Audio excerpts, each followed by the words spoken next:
안녕하십니까, 래필입니다. 12월 18일 두산 에너빌리티 보도록 하겠습니다. 증시 먼저 보겠습니다. 코스피 1.12% 상승했고요. 코스닥은 0.45% 상승하면서 오늘 양증시가 상승으로 마무리가 되었습니다.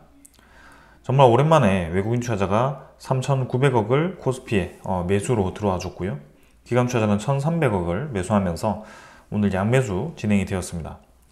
코스닥은 94억 외국인 투자자 매수했고요. 기관 투자자 62억 매도하면서 둘 다 크게 변화는 없었습니다.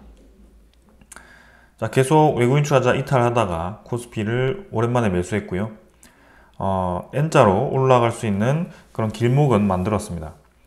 여전히 코스피는 이 전체적인 시장이 불안하다라고 생각이 되고요. 연말에 이제 배당 관련 종목들이 힘을 받을 수 있는 기간이라고 생각이 됩니다. 그래서 그 종목들 위주로의 상승이 좀 진행이 되었다라고 판단이 되고, 이제 올해 마지막 증시까지 며칠 남지 않았습니다. 오늘이 18일이기 때문에 19, 20일, 그 다음에 20일, 22일은 주말이고요. 23, 24일 하고 25일은 크리스마스죠. 그래서 26일이 배당 기준일입니다. 그래서 배당 기준일까지 거래일이 지금 5거래일 정도 남았다라고 보시면 될 것 같고, 그 이후에 이제 폐장은 12월 30일에 진행이 됩니다. 그래서 27일이 마지막 시장이 될 것 같고, 그때 폐장일은 30일이죠. 네, 30일에 진행이 될 것 같고, 월요일에 진행되고 화요일부터는 이제 휴장에 들어가게 됩니다. 그래서 이러한 움직임으로 진행되고 있기 때문에 외국인 투자자가 코스피에 갑작스럽게 유입된 것이 뭔가 코스피를 다시 본격적으로 매입하기 위해서 들어왔다라기보다는 아무래도 연말에 그런 배당 관련 종목들 위주로 좀 매수가 들어오지 않았을까라는 생각을 하고 있습니다. 3,900억 들어왔지만 이 매수세가 배당 기준일까지 지속이 되는지, 그리고 배당 기준일 이후에 급속도로 빠져나가는지도 좀 살펴볼 필요가 있겠습니다. 기관 투자자는 연기금 투자자가 역시 오늘도 매수를 해주었고요. 계속 꾸준히 연기금 투자자가 1,000억 이상씩 매수를 해주고 있습니다. 금융 투자도 오늘 좀 매수를 해주었고요. 그래서 전반적으로 증시 전체가 좀 좋은 분위기로 형성이 되었습니다. 코스닥은 697포인트고요. 아직까지 마찬가지 굉장히 회복을 하기 위한 과정이 멉니다. 그러나 이제 최근에 상승폭을 좀 유지하면서 진행이 되고 있고, 수급적으로는 사실 뭔가 딱히 코스닥에 집중되는 수급이 없기 때문에 이것도 한번 보겠습니다. 그래서 아무래도 2차전지 혹은 바이오 종목들이 집중된 지표다 보니까 이 테마들이 호재가 나온다면 한번 크게 올라가고, 악재가 나오면 또 크게 떨어지는 모습이 강합니다. 특히 최근에 우리나라에 대한 그런 이 증시의 불확실성, 정치적인 이유들 때문에 코스닥이 좀 올라가기 어려운 상황이다라고 생각도 드는데요. 한번 계속 주목을 해보겠습니다. 그 다음에 이제 해외 증시입니다. 해외는 다우 나스닥은 좀 떨어지면서 진행되었고, 니케이도 0.7% 하락하면서 진행되었습니다. 상해 종합은 오히려 이제 반등을 했고요. 0.6%. 그래서 미국과 일본 증시는 전반적으로 조금 조정받으면서 진행이 되었습니다. 자, 환율은 1.3원 정도 떨어졌지만 1437원으로 여전히 높게 유지가 되고 있습니다. FOMC에 대한 회의가 이제 오늘이죠. 오늘 밤에 새벽에 이제 진행이 될 텐데요. 그것을 앞두고 계속 이제 상방 수렴을 하고 있습니다. 그래서 오히려 FOMC 발표 이후에 환율이 안정화될 수도 있고요. 혹은 우리 기대치보다 더 강경하게 FOMC가 진행된다고 하면 이 환율이 올라갈 수도 있습니다. 그래서 이 최악은 당연히 올라가는 거겠죠. 근데 안정화가 된다면 그래도 배당 기준일까지는 좀 이제 우리나라 연말에 조금 더 반등할 수 있는 기미는 생기겠다라는 생각이지만, 결국에는 이 달러에 대한 추세는 여전히 높다라는 점입니다. 그래서 FOMC가 어떤 발표를 할지는 모르겠지만 대충 지금 시장은 예측을 하고 있거든요. 그런 예측 때문에 이 환율이 이렇게 높이 유지가 되고 있는데, 그게 쉽사리 지금 완화되는 쪽으로 진행되기는 좀 어려워 보인다라는 생각이 계속 들고 있습니다. 자, 그래서 지금 우리나라 증시가 처한 세 가지 문제가 있는데요. 첫 번째는 한국의 경제가 좋지 않습니다. 경기가 점점 깔아앉고 있습니다. 성장률을 계속 낮추고 있는 상황이고요. 두 번째는 미국의 고금리가 계속 유지될 거라고 예상이 되고 있습니다. 그러면서 환율까지 높아지는 그런 상황입니다. 세 번째는 일본의 금리 인상에 대해서 엔캐리 트레이드 청산에 대한 우려감이 있습니다. 그래서 이러한 세 가지가 지금 큰 악재로 작용을 하고 있는데요. 지금 세 가지 다 같은 방향으로 향하고 있거든요. 우리나라가 지금 정국이 굉장히 어지럽습니다. 결국에는 국회에서 탄핵안이 가결이 되었고 그 판단을 기다리고는 있지만 아직까지 결정된 것은 하나도 없고요. 그 과정에서 계속 또 이제 여야가 또 싸우는 모습이 보이고 있습니다. 그러면서 지금 이제 20조 이상의 슈퍼 추경 가능성도 논의가 되고 있고 계속해서 우리나라 경기를 살리기 위해서 뭔가 국민 하면서 이제 좀 돈을 풀려는 상황을 만들고 있습니다. 근데 지금 상황이 이 추경이 과연 뭘로 될 거냐가 중요한데요. 세금이 적은 상황에서 추경을 하게 된다면 결국에는 우리나라가 채권을 발행해야 되는데 그 채권을 발행한다는 것 자체가 시장에다가 원화를 풀겠다는 것이고 우리나라의 채권 금리가 떨어지게 될 겁니다. 근데 반대로 FOMC에서는 이제 금리를 높게 유지를 하겠다라고 발표를 할 것 같거든요. 12월에 금리는 떨어뜨리겠지만 0.25% 떨어뜨리겠지만 내년에 이제 트럼프에 대한 정책 때문에 금리를 쉽게 떨어뜨릴 수 없다라고 발표를 할 것 같습니다. 그래서 그러한 영향으로 간다면 이제 금리가 높고 오히려 미국의 국채 금리는 계속 올라가겠죠. 그래서 우리나라와는 반대로 진행이 될 겁니다. 우리나라는 채권 금리가 떨어지고 미국의 채권 금리는 올라가고 그럼 점점 이제 트레이딩 하는 사람들 입장에서는 한국 채권에서 미국 채권으로 딱 갈아타기 좋은 상황이 만들어지는 거죠. 그러면 자금들이 계속 미국 쪽으로 빠져나갈 수밖에 없는 상황이고요. 일본도 지금 이제 금리를 올리냐 마냐 그게 중요한데 만약에라도 올리게 되면 마찬가지입니다. 우리나라의 원화가 계속 가치가 낮아지는 방향으로 가고 있고 일본의 금리가 높아지면서 가치가 높아지는 방향으로 간다면 우리나라에 있던 투자금들이 빠져나갈 가능성이 크다. 그러한 것들이 상당히 우려스럽다는 점입니다. 자, 그래서 오늘 새벽에는 미국의 FOMC가 있고 그 다음에 BOJ 금리 결정도 이제 진행이 될 겁니다. 19일에. 그래서 그 두 개가 지금 맞물리는 상황인데 내일이죠. 그래서 같은 날에 진행되게 됩니다. 상당히 지금 내일이 큰 이 변곡점이 될 수 있는 그런 날이기 때문에 좀 주목을 해야 된다. 그래서 일본 이 은행 총재가 금리 동결을 하겠다라고 이제 유력하게 검토가 되고 있는 상황인데 그게 뭐 12월 달에 하는 얘기지 앞으로 더 이상 올리지 않겠다라고 얘기하는 게 아닙니다. 그래서 당장 1월 달에 다시 한번 금리를 결정할 수 있는 시기가 다가오게 되고요. 이 우에다 총재라는 이 사람이 결정을 하는 주된 사람이기 때문에 또 여기에 대한 이 기자회견에 대해서 어떤 내용이 나오는지 또 주목을 해야 되는 상황입니다. 자, 그래서 미국도 그렇고 일본도 그렇고 오히려 이제 금리를 미국 떨어뜨리고 일본은 금리를 동결하기 때문에 우리나라 이 환율 입장에서는 괜찮다라고 판단이 되지만 그거는 12월에 한해서만 그렇게 얘기가 되는 거고 결국에는 앞으로가 더 중요한 상황에서 미국이 금리를 계속 높게 유지하고 일본도 금리를 올리겠다라고 발언을 해버리면 우리나라는 계속 힘든 상황이 이어질 수밖에 없다라고 생각이 됩니다. 그런 부분들을 우리가 계속 모니터링을 좀 해야 될 것 같고요. 이 거시적인 시장 속에서 코스피가 계속 저평가될 수 있는 좀 위기에 있기 때문에 한번 주목해 볼 필요가 있다라고 말씀을 드리겠습니다. 그 다음은 지수 선물입니다. 선물 지표 미국 증시는 올라가고 있고요. 0.2% 4% 정도. 그 다음에 유럽 증시는 마찬가지로 좀 좋은 분위기로 형성되고 있습니다. 전반적으로 좀 반등을 하고 있고요. 원자재 가격은 국제유가 70달러, 천연가스는 3.3달러로 평소보다 조금 이제 높은 상황에서 유지가 되고 있습니다.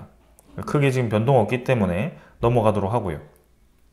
아까 외환시장은 확인했고 채권금리를 보시면 미국의 채권금리가 4.4%입니다. 그래서 지금 계속 강세를 보이고 있고요. 이것 또한 이제 오늘 FOMC에 대한 회의 결과에 따라서 어떻게 방향이 결정될지 나올 것 같습니다. 계속 이제 이 트럼프에 대한 관세 정책, 그다음에 트럼프의 미국 우선주의가 미국으로 자금을 불러들이고 있는 상황이고요. 참 이게 어려운 것이 미국이 결국에는 채권을 발행시킬 수밖에 없는 상황으로 갔습니다. 내년 1월에서 3월 정도에 이제 미국은 부채 상향에 대해서 결정을 해야 됩니다. 이미 이제 부채가 한번 미국이 디폴트 위기를 겪고 1년이 지났거든요. 그때 이제 2025년 1분기에 초에 결정을 하자라고 하고 잠정 합의를 하지 않고 넘어갔습니다. 근데 이번에 이제 다시 그 상황이 왔는데 트럼프가 지금 하원과 상원을 모두 장악한 상황이죠. 그래서 사실상 트럼프가 원하는 대로 진행이 될 텐데 그 원하는 게 당연히 미국의 부채 상향을 하겠죠. 그럼 채권 발행량이 늘어날 겁니다. 그렇게 되면 채권에 대한 가격이 떨어질 겁니다. 그럼 채권 금리가 올라갈 겁니다. 그래서 시장 금리가 올라가는 방향으로 진행이 될 거고, 그러면 거기에 더해서 트럼프의 관세 정책이 계속 이제 물가를 올리는 방향으로 진행이 되겠죠.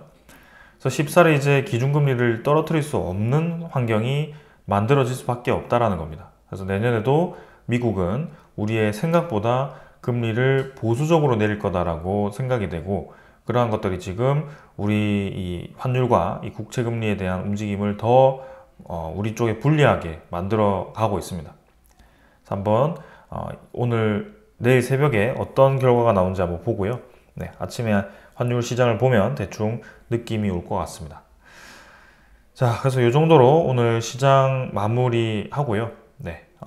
계속해서 이 원화에 대한 평가 절하가 이루어지고 있습니다. 이것을 좀 단기간에 해결하기 위한 방법이 사실 딱히 없는 것 같고요. 이러한 움직임이 완화가 되기 위해서는 결국에는 미국이 금리를 내려야 되는 상황인데 미국이 금리를 내리지 않기 때문에 우리가 굉장히 어려운 상황이다. 미국이 그럼 왜 안 내리냐? 미국은 고금리를 펼침으로써 계속 이제 자금들을 미국으로 불러들이고 있습니다. 그러면서 본인들은 물가가 아직도 괜찮다. 그죠? 아직도 강하다. 미국 경기는 살만하다 아직. 이렇게 평가가 되고 있습니다.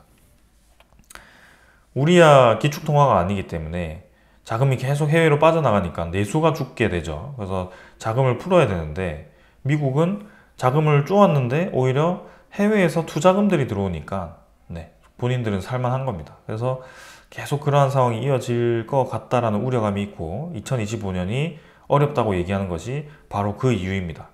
그래서 코스피가 점점 장기적으로 갔을 때 평가가 낮아질 수밖에 없는 방향으로 가고 있기 때문에 그러한 우려하는 점을 여러분들께 계속 말씀을 드리고 있습니다.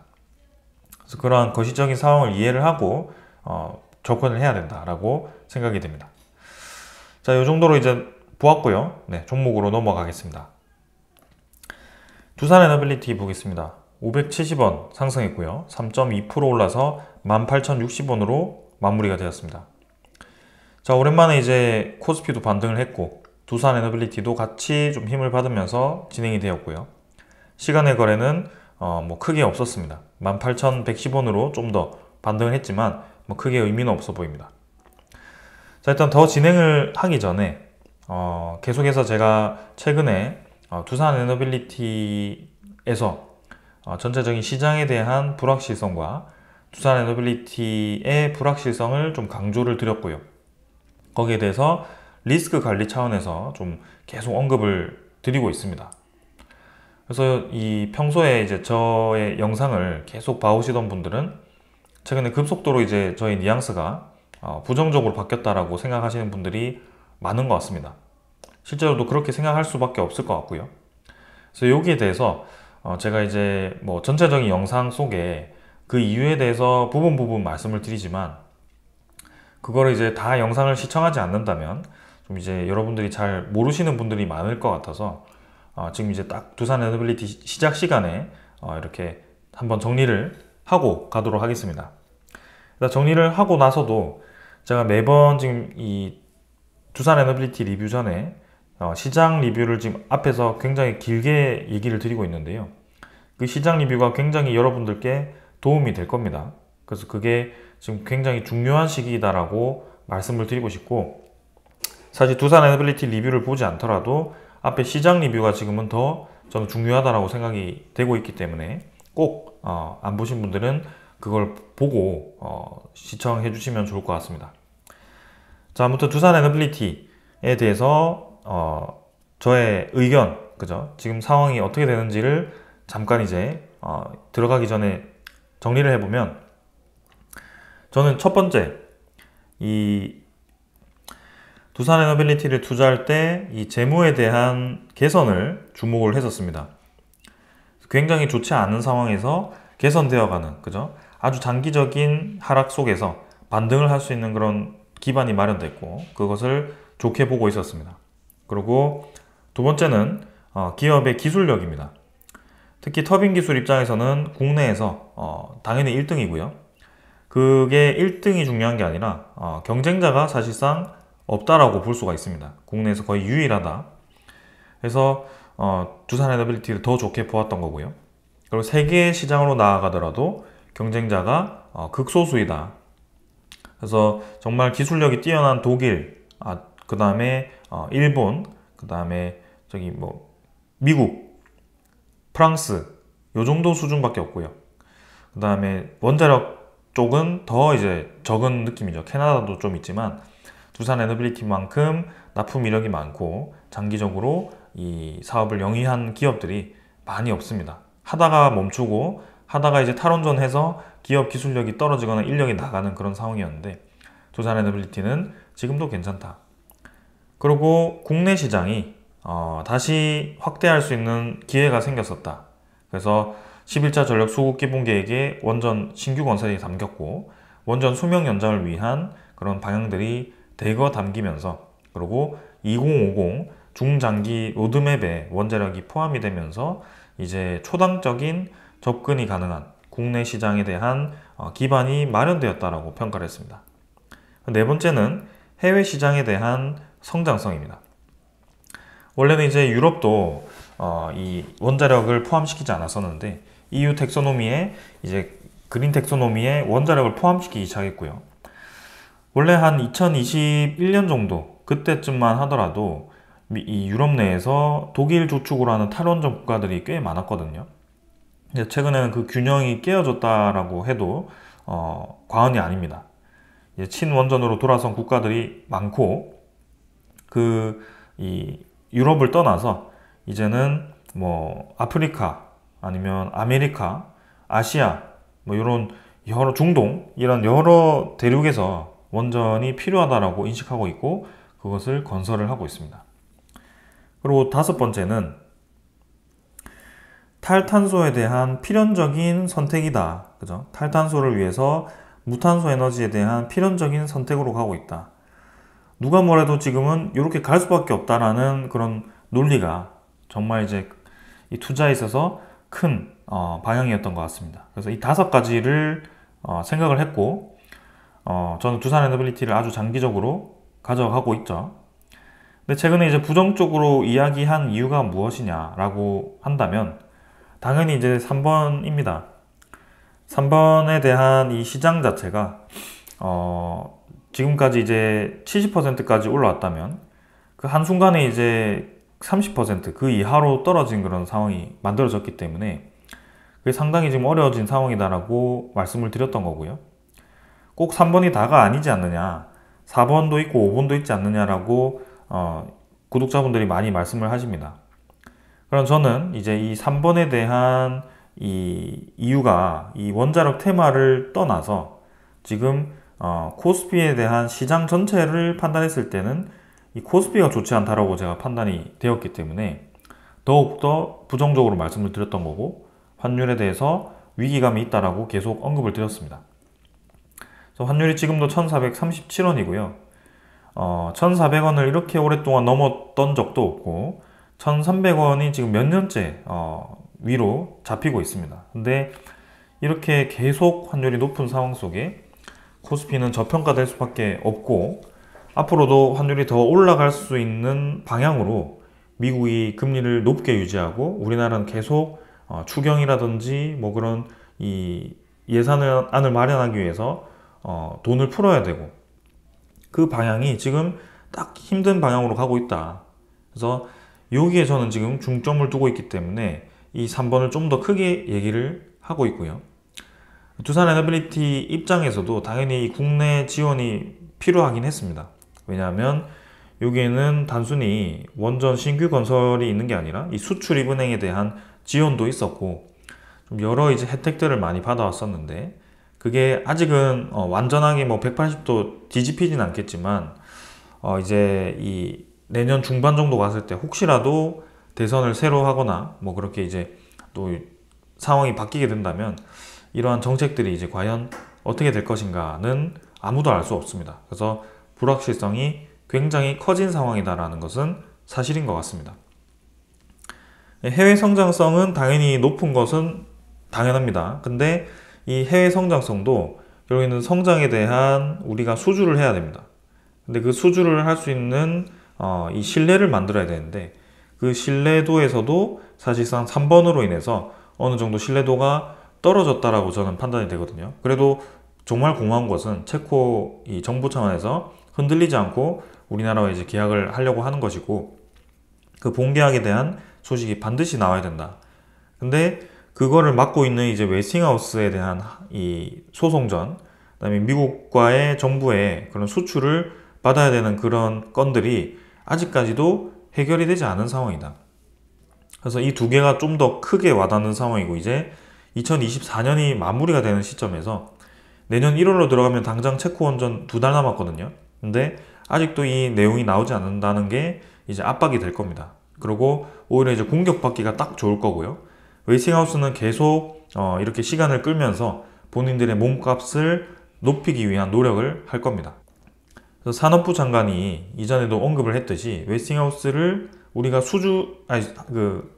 아예 그냥 인수를 할 수도 있다라는 뉘앙스도 풍겼었거든요.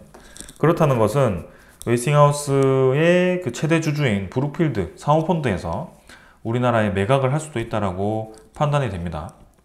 근데 그렇다는 것은 결국에는 사모펀드가 뭡니까? 최대 이익을 노리기 위한 방법을 쓸 텐데, 그게 우리나라를 최대한 압박을 할 수 있는 방향으로 갈 수도 있습니다. 왜냐하면 지금 우리나라의 최대 약점을 드러낸 거거든요. 우리나라의 원전 산업에 있어서 최대 약점이 국내 이 정쟁 상황이거든요. 그거를 지금 모든 국가가 볼 수 있도록 만들어 놨습니다.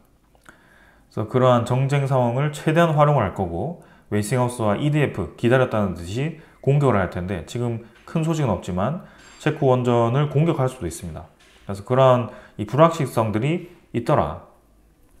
그래서 해외 성장성 너무 좋고 저도 당연히 클 거라고 예상은 되지만, 우리나라의 기업들이 지금 이제 독자적으로 이제 진출을 하지 않는다면 조금 이제 이 성장성에서 소외될 수도 있다. 왜냐하면 해외 성장성에 들어갈 수 있는 이 기업들이 우리나라만 있는 게 아니라 이제 일본 기업들도 본격적으로 지금 뛰어들고 있고요. 그 다음에 중국, 러시아는 배제되었지만 프랑스 기업들도 계속 눈독을 들이고 있고, 캐나다도 들어갈 수가 있습니다. 그래서 지금 빠르게 미국과 이 수출 합의를 하는 것이 중요한데, 이 트럼프와의 합의가 아직도 진행이 되지 않고 있고, 트럼프는 전혀 지금 한국 상황을 언급조차 하지 않고 있죠. 그래서 2017년 때도 마찬가지 상황이었는데, 새로운 이 지도자가 없이 식물 정권과는 협의가 없다라고 그때도 언급을 했듯이 지금 상당히 좀 우려스러운 상황이다라고도 좀 생각이 됩니다. 그래서 그렇게 부정적인 상황을 제가 좀 부각을 드렸던 거고, 5번 당연히 좋고 2번도 당연히 좋고 1번도 지금 재무 개선이 잘 되었고, 이번 이제 합병안이 절정이긴 했는데 합병안이 폐기가 되고 이제 두산 밥켓을 통해서 배당금을 주겠다라고 했기 때문에 거기에 대한 이제 우려도 조금 없어진 상황이죠. 자, 그래서 지금은 정말 두산에너빌리티가 반등을 하기 위해서 코스피가 떨어져도 두산에너빌리티가 올라갈 수 있다, 그 상황을 만들기 위해서는 첫 번째는 미국 관련 소식이 나와야 됩니다. 웨스팅하우스 합의를 하던, 그죠? 인수를 하던 합의를 하던, 그 다음에 미국과의 수출 합의를 하던, 그러한 소스가 분명히 나와야 된다. 혹은 트럼프가 갑자기 이 저번에 조선 제조를 언급했듯이 한국의 원전 제조 산업이 반드시 필요하다라는 언급을 한다라든지 그런 식의 이 움직임이 나온다면 충분히 이 상황을 저는 180도 뒤집을 수 있다라고 생각합니다. 왜냐하면 이제 국내의 상황과는 완전 별개로 갈 수 있는 기회가 만들어지는 것이기 때문이거든요. 근데 아직까지 이 웨이싱이라는 이 상황이 전혀 해결되지 않았고 두산 에너빌리티의 국내 상황이 어렵기 때문에 독자적인 지금 움직임이 조금은 제한이 되어 있습니다. 그래서 주가도 지금 이렇게 뚝 떨어진 상황이고 그게 좀 해결이 되어야 된다. 1번이 가장 중요합니다. 그 두 번째는 이제 두산 에너빌리티가 투자한 이 뉴스케일 파워가 한번 이제 좀 움직여야 될 텐데요. 뉴스케일 파워가 미국 시장에서 지금 아직까지 큰 소식을 주지 못하고 있습니다. 그래서 뉴스케일 파워가 수주 소식을 들려준다든지 엑스에너지와의 그런 프로젝트가 좀 조기에 진행이 된다라든지 그런 SMR 시장이 국내와 별개로 이제 두산 에너빌리티가 진출을 한다. 이러한 소식들. 그리고 세 번째는 이제 사우디 시장을 제가 계속 주목을 했었는데요. 그 사우디 시장에서의 SMR 스마트 백에 대한 수출 소식이라든지 혹은 대규모의 그런 큰 플랜트가 엄청나게 크게 진행이 된다든지 뭐 그런 소식들이 들려와야지 두산 에너빌리티가 반전을 이룰 수 있을 것 같습니다. 그래서 지금 이 소식들을 기다리면서 계속 우리가 뭔가 버티기에는 시장 상황이 너무 우려스럽다라고 제가 말씀을 드린 거고 그래서 일부 리스크 관리를 하면서 지켜보자라고 말씀을 드리는 겁니다. 그래서 너무 부정적으로 얘기한다고 제가 두산 에너빌리티를 뭐 안티로 바뀌었다 이렇게 보시는 분들이 있는 것 같은데요. 그거는 절대 아니고요. 여전히 좋게 봅니다만 우리의 이제 수익 관점에서 본다면 코스피에 포함되어 있고 코스피 시장이 너무 안 좋고 두산 에너빌리티의 상승을 위한 그런 확실한 소스가 아직 들려오지 않고 있기 때문에 좀 그렇게 얘기를 하고 있다. 그래서 결국에는 두산 에너빌리티가 단기에 떨어지더라도 떨어진다면 우리는 그 떨어진 지점에서 매수할 수 있기 때문에 지금은 추가 매수를 하지 말자고 하는 거고요. 그리고 일부 리스크 관리를 하면서 만약에 떨어지는 상황이 만들어진다면 그 또한 기회비용이기 때문에 그렇게 좀 접근을 하고 있습니다. 그래서 환율이 지금 가장 큰 문제이고 그 환율이 잡힌다면 다행이겠지만 지금은 거기에 가장 큰 이 근본 원인이 있습니다. 그래서 그것을 계속 여러분들에게 이 두산 에너빌리티와 함께 언급을 드릴 거고요. 당연히 두산 에너빌리티 올라가면 좋죠. 근데 좋은 소식 속에 이제 시장이 너무 좋지 않기 때문에 그렇게 말씀드리는 거를 이해해 주시면 좋겠습니다.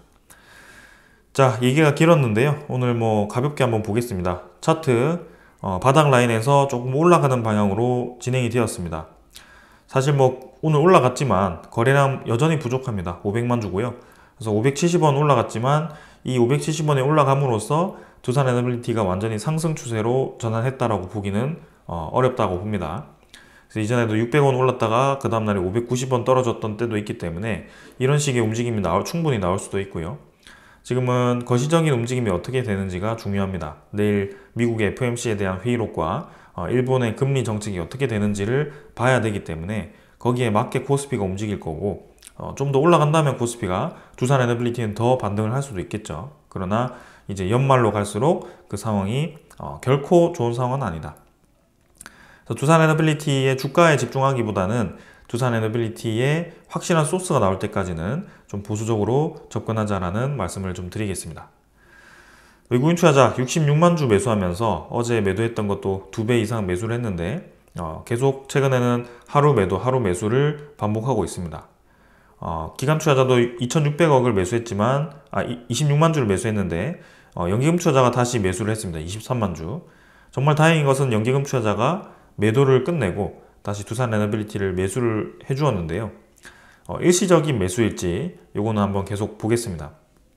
아무래도 최근에 연기금 투자자가 두산 에너빌리티만 매수하는 게 아니라 코스피 전체를 계속 매수하고 있기 때문에 좀 뭐 지수 방어 차원에서 좀 들어온 걸 수도 있고요. 한번 뭐 보겠습니다. 자, 그래서 전반적인 뭐 종목들은 같은 움직임을 좀 보였고 G2파는 오늘 좀 내렸는데요. 지금은 사실 주가가 뭐 좀 오르고 떨어지고가 크게 중요한 상황은 아니더라. 공매도 잔고 뭐 크게 변화 없었기 때문에 넘어가도록 하고요. 대차 잔고 바로 보겠습니다. 자, 오늘 대차 잔고 상위 종목에 두산에너빌리티가 위치를 했고요. 두산에너빌리티 체결이 235만 주, 상환이 55만 2천 주입니다. 그래서 220만 주가 대차가 늘었고요. 1250만 주로 대차 잔고가 이렇게 증가를 하는 모습이었습니다. 그래서 최근에 뭐 두산에너빌리티 대차 잔고 좀 줄다가 그대로 지금 늘어난 상황이고, 지금 연말에 가까워질수록 이 대차 거래가 좀 활발해지고 있는데요. 기계적인 매수 매도가 반복된다는 이유가 이러한 움직임인 것 같습니다. 그래서 특별하게 지금 외국인 투자자가 오늘도 좀 매수를 했지만 사실상 뭐 대차 거래와 관련된 움직임이었을 가능성이 크고요. 180만 주까지 들어온 게 사실 뭐 이 두산에너빌리티에 건강하게 들어왔다라고 보기는 좀 어렵습니다. 그래서 지금은 좀 더 이제 시간을 두고 보는 게 좋을 것 같고요. 그래도 보유율 자체는 계속 높은 방향으로 향하고 있다는 추세는 보이고 있기 때문에 저는 그래도 긍정적으로 보긴 합니다. 그래서 외국인 투자자가 지금 두산에너빌리티를 지금 코스피는 계속 빠지고 있지만 두산에너빌리티는 계속 매입한다는 것이 상당히 인상이 깊고요. 시장 상황이 좋았다면 어땠을까라는 상당히 큰 아쉬움이 있지만 그래도 시장 상황은 시장 상황인 만큼 좀 안정되는 방향이 필요해 보입니다. 그래서 지수 속에 또 이제 두산에너빌리티가 꽃을 피우려고 하고 있지만 그 두 개가 지금 엇갈리는 방향이라서 많이 아쉽고요. 그러는 와중에 큰 사건이 또 한 번 있어가지고 또 화가 나기도 했는데 일단은 뭐 이 정도로 좀 차분하게 유지는 하고 있습니다. 자, 그래서 뭐 내일 상황과 그 다음에 다음 주 이제 장이 마지막이죠. 다음 주가 아니라 다다음 주 월요일이 마지막인데요. 연말은 이대로 그냥 그대로 흘러갈 것 같고, 연초에 이제 시작되면 미국의 그런 부채 상향 이벤트라든지 그런 또 여러 이벤트들, 이제 트럼프가 본격적으로 취임을 했을 때 어떤 이제 뉘앙스를 풍기는가, 그런 것들도 중요하기 때문에 많은 이벤트들이 있을 겁니다. 그래서 굳이 연말에 우리가 적극적으로 움직일 필요는 없을 것 같고요. 한번 좀 더 이 리스크 관리를 하면서 천천히 접근을 해보겠습니다. 자, 그래서 두산에너빌리티 반전을 위해서는 아까 말씀드린 것들이 필요합니다. 미국의 상황이 우리나라 쪽에 좋게 흘러가기를 기대를 해보겠습니다. 자, 이제 기술적인 부분 이 정도로 말씀드렸고 종목 소식들 전해드리도록 하겠습니다. 자, 우리나라가 계속 정쟁 속에 갇혀 있습니다. 그러는 와중에 그래도 정부는 일을 하고 있습니다. SMR 등 무탄소 에너지 기술에 집중 투자하기로 이제 오늘 발표를 하였습니다. 그래서 향후 10년간 재생에너지와 원자력 발전, 청정수소 등 무탄소 에너지 기술을 집중적으로 육성하겠다라고 18일 밝혔고요.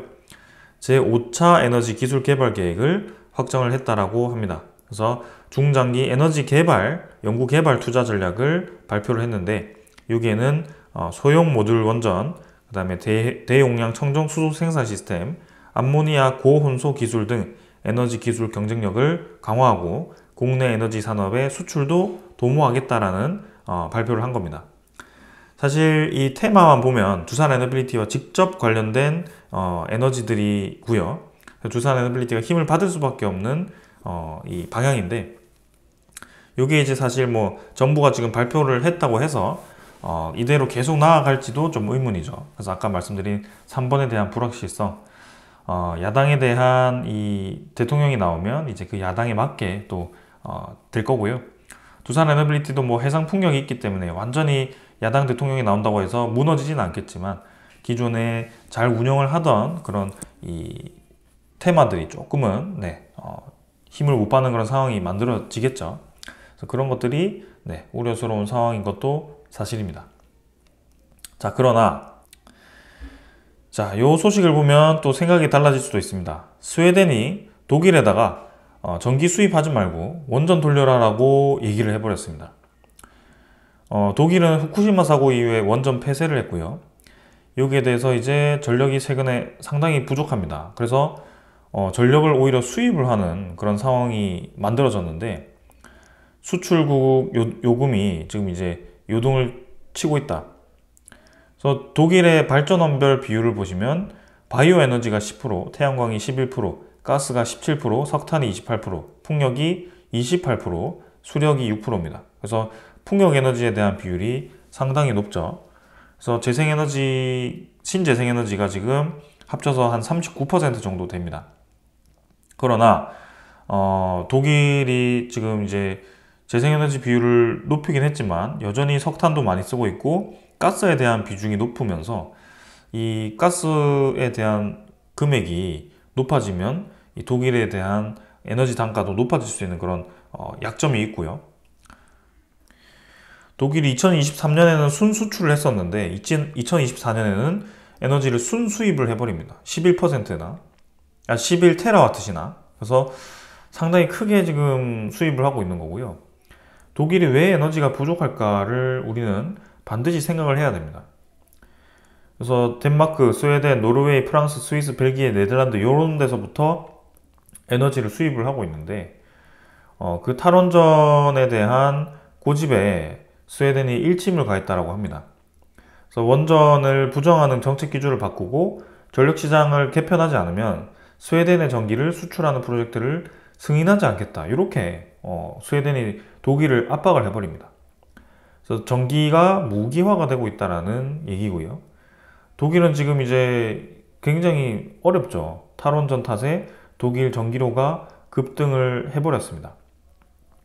재생에너지 비중이 높아져서 거기에 대한 이제 기저에너지원이 부족했고 그 기저에너지원 중에 하나인 LNG 가스가 가격이 급변동을 해버리니까 당연히 전기료가 불안정할 수밖에 없습니다. 그래서 우리나라도 지금 독일 모델을 롤 모델로 계속 야당이 에너지 아리백을 추진하고 있다면 그 생각을 완전히 바꿔야 됩니다. 그래서 분명히 우리나라가 원전 비중이 30%라서 아직도 높습니다. 그래서 재생에너지 비중이 13%인가요? 그 정도밖에 되지 않기 때문에 요거를 대폭 늘려야 되는 것도 사실입니다. 그러나 이 재생에너지에 대한 효율이 과연 유럽과 우리나라가 동일하냐, 그것부터 비교를 해야 되고, 재생에너지를 늘리는 데 있어서 재생에너지의 투자 단가가 여기와 우리나라가 같으냐. 결국엔 단가라는 것은 투자 대비 회수하는 이 비율이겠죠. 그게 재생에너지 효율과 동일할 겁니다. 그러면 당연히 우리나라가 불리할 수밖에 없을 건데 저렇게 이제 먼저 늘려놓은 국가들이 서서히 어려움을 겪고 있는 걸 보고도 우리가 그걸 따라가기 위해서 이 13% 된 거를 갑자기 40%로 확 늘리자라고 얘기하는 게 과연 합리적일까? 그리고 원전 에너지 30% 지금이야 높겠지만 계속 신규 원전 건설하지 않고 수명 연장하지 않고 하면 점점 줄어들어서 그 기저 에너지원이 낮아질 거다. 그러면 값싼 에너지를 줄이고 값 비싼 에너지를 급격히 늘리자라고 했을 때 우리나라 내부의 산업 전기료가 과연 어떻게 될 것인가 라는 것을 접근을 해야 됩니다. 그래서 그것을 모두 이제 경제적으로 접근을 해야 되는데 뭔가 이제 계속 핵 에너지를 없애기 위한 방향으로만 제시를 한다면 어려울 수밖에 없다. 그래서 제발 좀 그 생각을 좀 바꿨으면 좋겠는데요. 그 국내 3번이 뭐 초당적으로 이제 여야 합의체가 만들어져서 원전 에너지에 대한 필요성을 인정을 하고 미국과 혹은 수출을 위한 TF 팀을 만든다면 더더욱 이제 좋겠죠. 우리는 이제 그러면 이제 완전히 이 지옥에서 벗어날 수 있습니다. 저도 더 이상 정치에 대한 언급을 하지 않아도 되고요. 그죠? 그런 상황이 좀 왔으면 좋겠는데 좀 많이 안타깝습니다. 자, 아무튼 지금 오늘 말씀드릴 건 다 말씀드렸고요. 두산 밥캣 뭐 밸류업 얘기는 아까 다 뭐 정리를 했기 때문에 밥캣에 대한 배당금이 이제 뭐 매년 1,600원씩 들어오면 두산 에너빌리티 지분량 계산하면 한 700억씩 들어오더라고요. 그래서 배당 금액이 꽤 큽니다. 매년 이제 투자금을 받게 되면 그 배당금을 받게 되면 부채도 좀 상환하고 좋은 방향이 생기기 때문에 한번 좋게 한번 보겠습니다. 자, 그래서 시장의 리스크와 두산 에너빌리티의 성장성 그 두 개가 지금 계속 부딪히고 있는 상황입니다. 저는 시장의 리스크가 지금 최근에 많이 커졌기 때문에 거기에 계속 강조를 드리고 있는 거고요. 분명히 두산 에너빌리티 성장성도 있습니다.